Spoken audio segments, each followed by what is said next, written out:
नमस्कार दोस्तों, मैं हूं नवीन कुमार।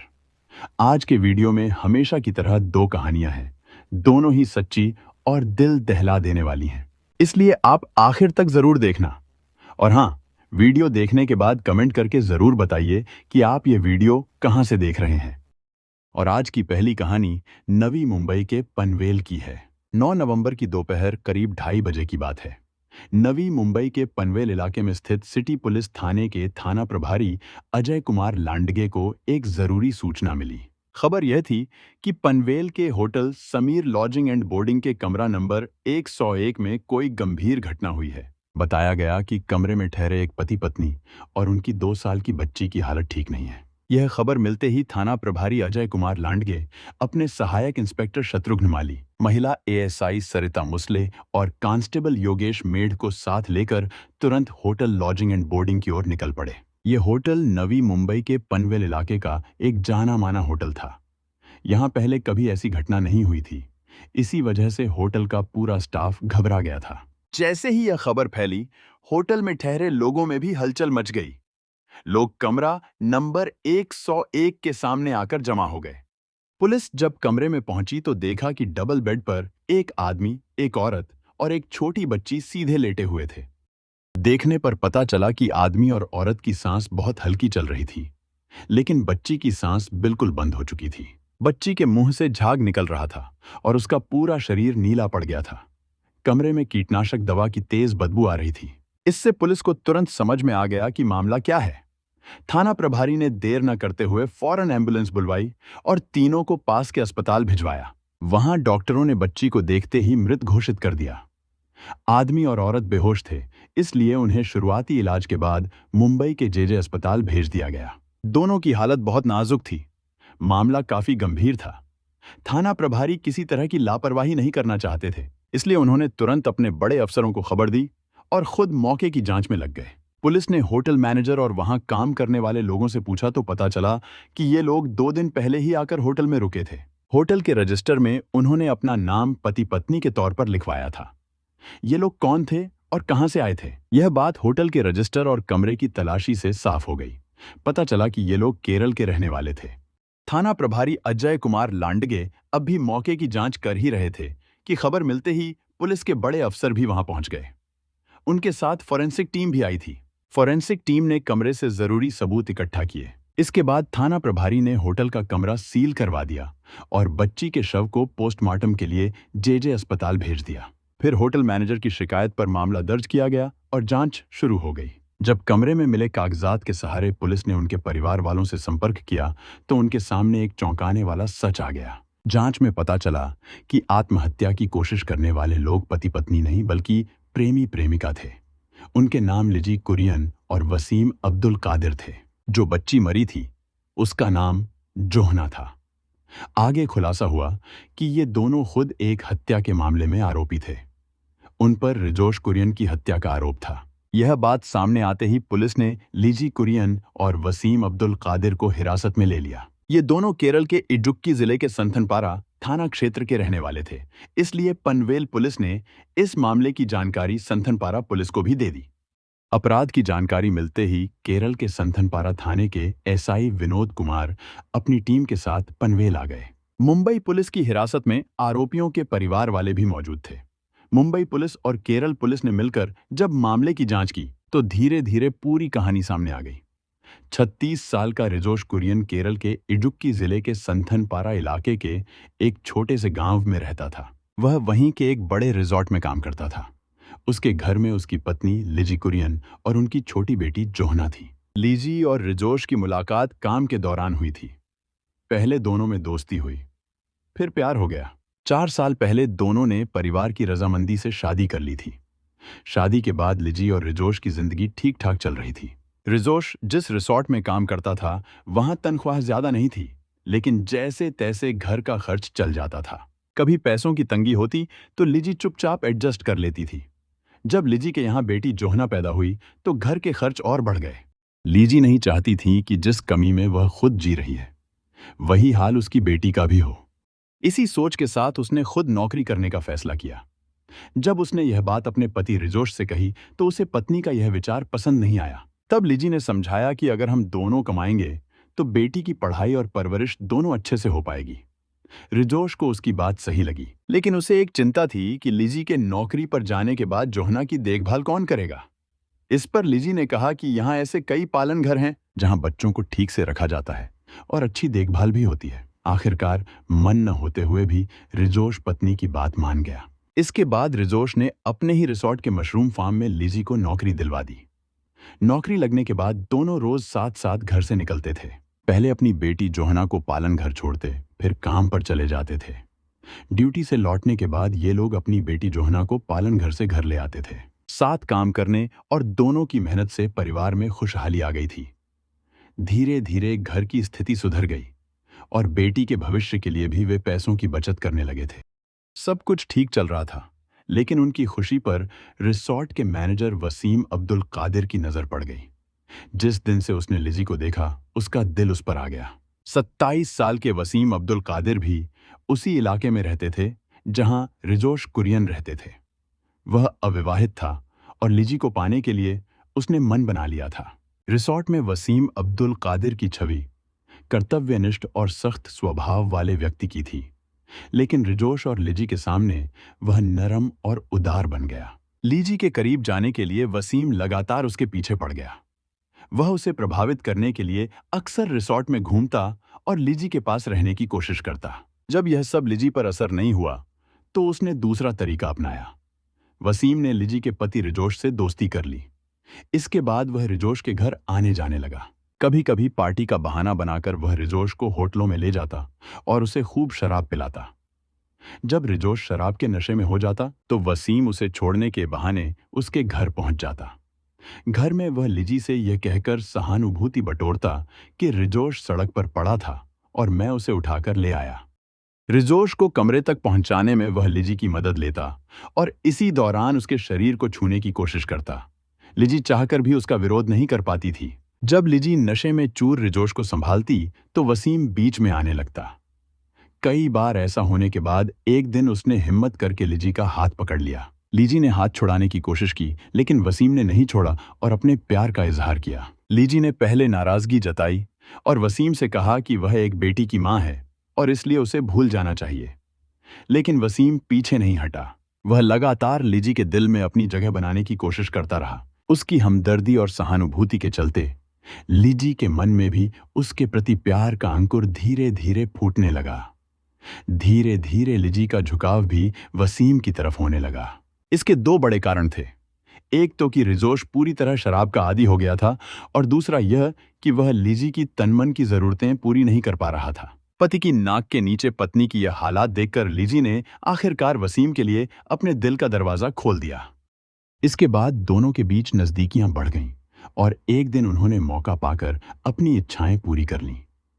एक बार जब मर्यादा की जंजीर टूट गई तो फिर वापस नहीं जुड़ी। जब भी मौका मिलता वे अपनी तनमन की प्यास बुझा लेते थे। 2 साल तक रिजोश की नाक के नीचे लिजी और वसीम का अवैध रिश्ता चलता रहा, लेकिन रिजोश को इसकी भनक तक नहीं लगी। अगर रिसोर्ट के कर्मचारियों के बीच यह बात नहीं फैलती तो उसे पता ही नहीं चलता। जब रिजोश को आखिरकार पत्नी के बहके कदमों की जानकारी मिली तब तक बहुत देर हो चुकी थी।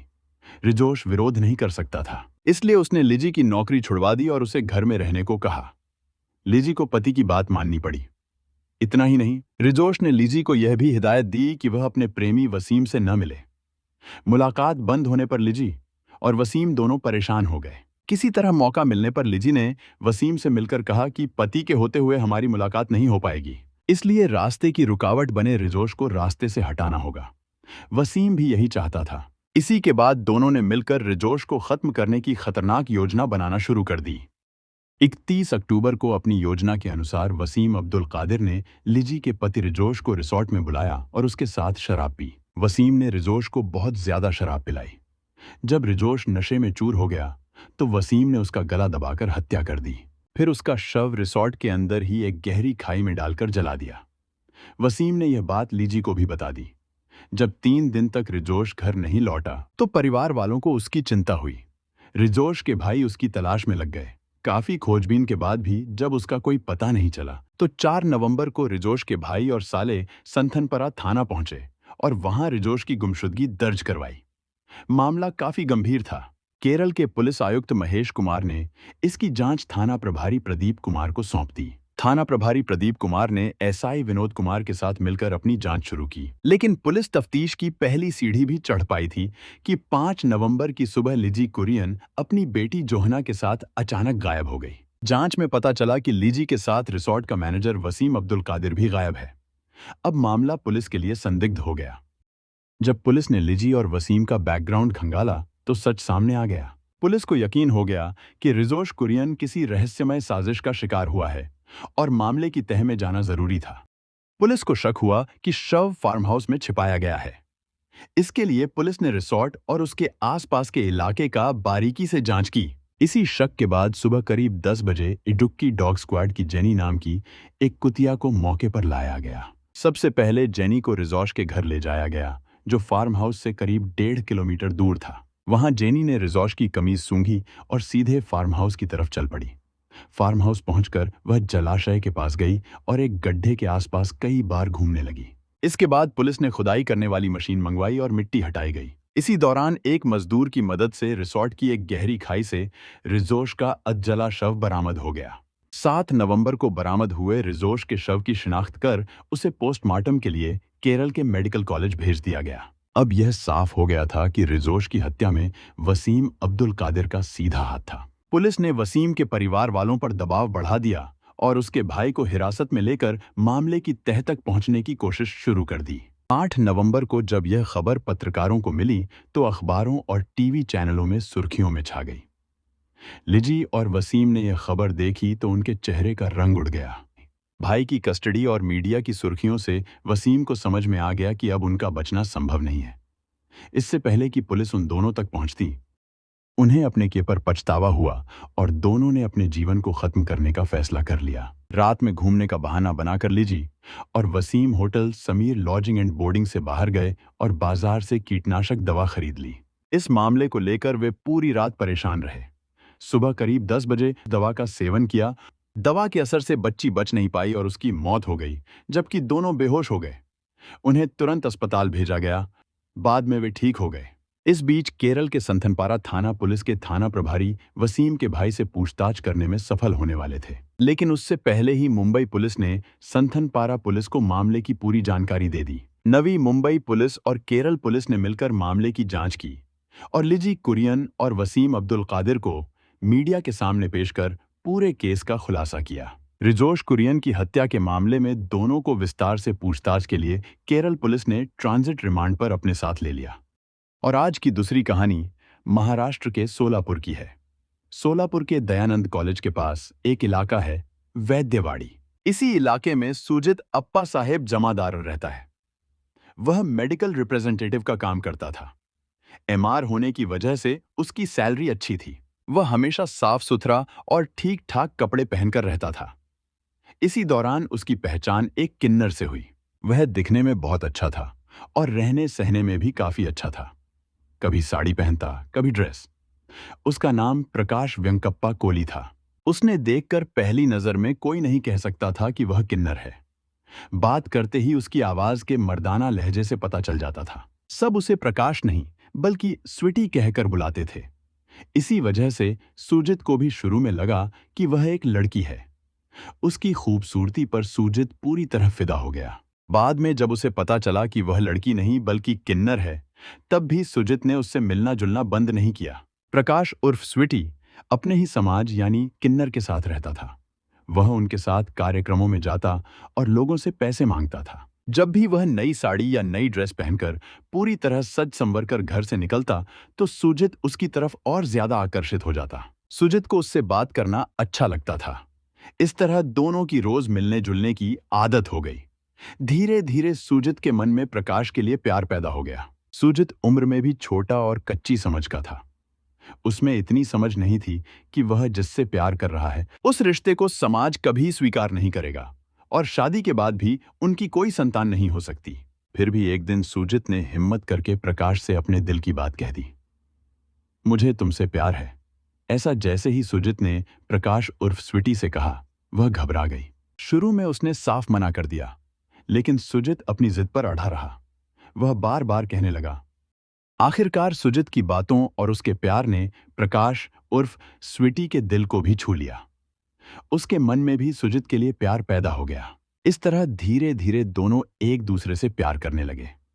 एक दिन सुजित ने प्रकाश उर्फ स्वीटी के सामने शादी का प्रस्ताव रखा तो उसने मना कर दिया। इस बात से सुजित नाराज रहने लगा। प्रकाश उर्फ स्वीटी उससे प्यार तो करती थी, इसलिए उसकी नाराजगी उससे देखी नहीं जाती थी, लेकिन उसे अपनी हदें भी पता थीं। दूसरी तरफ सुजित भी अपनी जिद छोड़ने को तैयार नहीं था। आखिरकार दोनों ने सादे तरीके से शादी कर ली। इसके बाद वे दोनों बाले के साई नगर इलाके में किराए का कमरा लेकर साथ रहने लगे। शुरुआत में सुजित और प्रकाश उर्फ स्वीटी खुशी से अपना घर गृहस्थी चलाने लगे। प्यार में डूबे होने की वजह से उन्हें यह ध्यान ही नहीं रहा कि समाज क्या कहेगा या आगे क्या परेशानियां आ सकती हैं। लेकिन धीरे धीरे सुजित को इन बातों का एहसास होने लगा। वजह यह थी कि प्रकाश उर्फ स्वीटी ने दूसरे किन्नर के साथ उठना बैठना, उनके कार्यक्रमों में जाना और लोगों से पैसे मांगना छोड़ा नहीं था। शादी के बाद भी वह अपना पुराना जीवन जी रहा था, लेकिन घर गृहस्थी सुजित के साथ ही निभा रहा था। घर में वह एक नई दुल्हन की तरह सुजित से पेश आता था, मगर अब उसका यह व्यवहार सुजित को खटकने लगा। सुजित ने प्रकाश उर्फ स्वीटी को यह सब काम करने से मना किया। इस बात पर प्रकाश उर्फ स्वीटी उससे झगड़ पड़ा। कुछ दिनों तक दोनों के बीच तू तू मैं चलती रही। आखिरकार प्रकाश उर्फ स्वीटी को भी यह समझ आ गया कि सुजित उसे सच्चा प्यार करता है। वही प्यार होने की वजह से वह उसे इन कामों से रोक रहा है। यह समझ आने के बाद उसने लोगों से पैसे मांगना और किन्नरों के साथ उठना बैठना बंद कर दिया। अब वह पूरी तरह अपने घर संसार में लग गया। उसका ध्यान सिर्फ वह खुद, उसका घर और उसका पति सुजित ही रह गया। इस तरह करीब 10 साल तक दोनों ने खुशी खुशी साथ में जीवन बिताया। इधर सुजित के मन में धीरे धीरे यह बात घर करने लगी कि उसके इस घर संसार का आखिर फायदा क्या है। वह जिससे प्यार करता है वह उसे कभी बच्चा नहीं दे पाएगी। यह एहसास उसे सताने लगा। उसे लगने लगा कि यह रिश्ता बेकार है। इसी सोच के चलते उसने एक लड़की से नजदीकियां बढ़ा ली। अब वह उसी से मिलने लगा और प्रकाश उर्फ स्वीटी से दूरी बनाने लगा। चुपचाप उसने उस युवती से शादी की बात भी तय कर ली। इस सब की भनक तक प्रकाश उर्फ स्वीटी को नहीं थी। 5 दिसंबर 2025 को सुजित की उस लड़की से शादी होने वाली थी। यह बात शादी से करीब 8 दिन पहले स्वीटी को पता चल गई। पता चलते ही स्वीटी का सुजित से झगड़ा होने लगा। सुजित ने साफ कह दिया कि उसे बच्चा चाहिए और स्वीटी उसे बच्चा नहीं दे सकती, इसलिए वह किसी लड़की से शादी कर रहा है। यह सुनकर प्रकाश उर्फ स्वीटी को जोर का झटका लगा। 3 दिसंबर 2025 को प्रकाश उर्फ स्वीटी ने यह सारी बात अपनी बहन ज्योति को बता दी। उसने कहा कि सुजित उसकी बात नहीं मान रहा, मना करने पर मारपीट करता है और बुरी बातें बोलता है। इस वजह से वह बहुत परेशान और टूट चुकी थी। ज्योति ने उसे समझाया और हिम्मत दी। उसने कहा कि घबराने की जरूरत नहीं है, कोई ना कोई रास्ता जरूर निकलेगा। बहन ने समझाने के बाद प्रकाश उर्फ स्वीटी अपने घर लौट आई, लेकिन सुजित का व्यवहार उसके दिमाग से निकल ही नहीं रहा था। वह अंदर से पूरी तरह टूट चुकी थी। उसने सुजित के प्यार में उससे शादी की थी, लेकिन अब वही सुजित उसे नजरअंदाज कर रहा था। उसे समझ नहीं आ रहा था कि इस हालत से कोई रास्ता निकलेगा भी या नहीं। वह बहुत परेशान थी। उस रात उसे नींद तक नहीं आई। सारी रात सोचते सोचते निकल गई। फिर अगली सुबह हो गई। अगला दिन शुरू हुआ। गुरुवार 4 दिसंबर 2025 की सुबह थी। स्वीटी अब भी बहुत बेचैन थी। उसने मन ही मन एक फैसला कर लिया था, लेकिन जो भी वह करने वाली थी वह सबको पता चलना चाहिए, ऐसा उसे लग रहा था। इसलिए उसने अपना मोबाइल उठाया, कैमरा ऑन किया और खुद का वीडियो बनाने लगी। उस वीडियो में उसने बताया कि सुजित ने उसके साथ धोखा किया, उससे प्यार किया, शादी की और अब वह किसी दूसरी लड़की से शादी करने जा रहा है। इस बात से वह बहुत गुस्से और दुख में है और इसी हालत में गलत कदम उठाने जा रही है। यह वीडियो बनाकर उसने अपने भाई नागेश और बहन ज्योति को भेज दिया। वीडियो देखते ही कुछ देर बाद नागेश ने अपने उसी इलाके में रहने वाले दोस्त को फोन किया और कहा कि स्वीटी के घर जल्दी जाओ, उसे बचाना है। दोस्त तुरंत घर पहुंचा, लेकिन दरवाजा अंदर से बंद था। उसने दरवाजा तोड़कर अंदर गया, पर तब तक बहुत देर हो चुकी थी। थोड़ी ही देर में उसके परिवार वाले और किन्नर समाज के दोस्त भी वहां पहुंच गए। उन्होंने तुरंत उसे अस्पताल ले जाने की कोशिश की, लेकिन डॉक्टरों ने उसे मृत घोषित कर दिया। बताया गया कि सुजित के व्यवहार और दूसरी लड़की से शादी करने की वजह से स्वीटी पूरी तरह टूट चुकी थी और इसी वजह से उसने यह गलत कदम उठाया। यह घटना सोलापुर में बहुत तेजी से फैल गई और लोग इकट्ठा होने लगे। सरकारी अस्पताल में डॉक्टरों ने पुलिस को जानकारी दी कि स्वीटी की मौत फांसी लगाने से हुई है। डॉक्टरों का कहना है कि मामला खुदकुशी का लग रहा है। इसके बाद फौजदार चावड़ी, पुलिस थाना के इंस्पेक्टर महादेव राउत, सहायक inspector Rohan Khandagale, head constable Dattatreya Kolwale और नितिन जाधव अस्पताल पहुंचे। पुलिस को स्वीटी की बहन ज्योति ने सब कुछ बताया। उसने कहा कि स्वीटी ने सुजित जमादार के वजह से यह कदम उठाया। साथ ही उसने स्वीटी का आखिरी वीडियो पुलिस के सामने पेश किया और सारी बात विस्तार से समझाई। ज्योति कोली ने फौजदार चावड़ी पुलिस थाने में दी गई शिकायत के आधार पर पुलिस ने किन्नर प्रकाश, व्यंकप्पा कोली निवासी साईनगर खिलाफ और प्रियकर सुजित आप्पा साहेब जमादार निवासी साईनगर के खिलाफ स्वीटी की आत्महत्या मामले में केस दर्ज किया। सुजित की शादी 5 दिसंबर 2025 को होने वाली थी, लेकिन उससे पहले ही पुलिस ने उसे गिरफ्तार कर लिया। स्वीटी के आत्महत्या मामले की गहराई से जांच करने के लिए पुलिस ने सुजित को कोर्ट में पेश किया। न्यायाधीश ने उसे 2 दिन के लिए पुलिस हिरासत में भेज दिया। पुलिस हिरासत में सुजित से कड़ी पूछताछ हुई। पूछताछ में सुजित ने बताया कि वह स्वीटी की खूबसूरती से बहुत प्रभावित था, लेकिन धीरे धीरे उसे यह एहसास हुआ कि उसे बेटा चाहिए। स्वीटी उसे बच्चा नहीं दे सकती थी, इसलिए उसने किसी दूसरी लड़की से शादी तय कर ली। उसने यह बात स्वीटी को भी बता दी थी। पुलिस को स्वीटी की बहन ज्योति ने सब कुछ बताया। उसने कहा कि स्वीटी ने सुजित जमादार के वजह से यह कदम उठाया। साथ ही उसने कहा कि झगड़े के दौरान गुस्से में उसने स्वीटी से तू मर जैसी बातें कह दी थीं। अंत में स्वीटी की मौत पूरे इलाके में चर्चा का कारण बन गई। सुजित की गिरफ्तारी और पुलिस की जांच से यह मामला सबके सामने आया। परिवार वाले और लोग इस दुखद घटना से हक्का बक्का रह गए। यह कहानी हमें यह सिखाती है कि रिश्तों में ईमानदारी और समझदारी बहुत जरूरी है। किसी भी झगड़े या समस्या का हल शांति और बातचीत से करना चाहिए और किसी भी हालत में गलत कदम उठाने से बचना चाहिए। हमारा उद्देश्य यह है कि लोग इन घटनाओं से सीखें और गलत रास्तों पर चलने से बचें। यह कहानी एक अहम चेतावनी है जो हमें बताती है कि जीवन में सही फैसले लेना कितना जरूरी है। हमें मिलकर एक बेहतर समाज बनाने की कोशिश करनी चाहिए, जहां प्यार और ईमानदारी की अहमियत हो। ऐसी सच्ची घटनाओं और उनसे मिले संदेशों के साथ मैं फिर लौट कर आऊंगा। तब तक के लिए सुरक्षित रहें, सतर्क रहें और याद रखें कि हर कदम सोच समझकर उठाएं।